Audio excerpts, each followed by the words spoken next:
Ce matin dans le Grand Brûlé, le spectacle était côté mer, avec un soleil imitant le rougeoiement du volcan. Heureusement, car côté montagne, à 5h45, la fournaise avait effacé le rouge de son éphémère éruption. Il y a de la mer à prendre, mais déjà fini, hein. Tu connais pas. Fais un petit tour en avoir, mais je vais y faire. Viens prendre des petites photos quand même, et bien.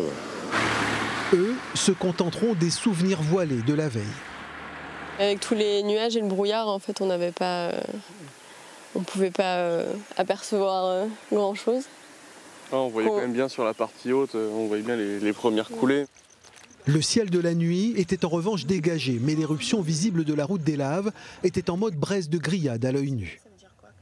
Il y a quand même quelques petits traits orangés qu'on peut apercevoir d'ici. Avec un peu d'imagination, on imagine ce que ça peut donner quand on est un peu plus près, quoi.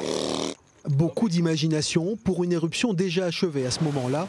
Il était alors minuit bien passé. On savait qu'on allait voir très peu, mais c'est quelque chose dont on se souviendra longtemps. C'est pas à Paris qu'on va voir ça, bien sûr.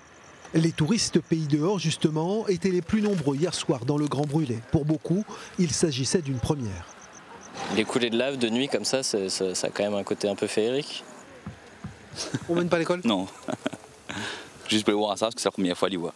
La dernière fois, j'ai allé au volcan, mais c'était trop chouette. On connaît, il gagne toujours une affaire, hein, on voit un petit peu la lave, mais ça fait toujours plaisir. Au moins, on voit quelque chose, quoi.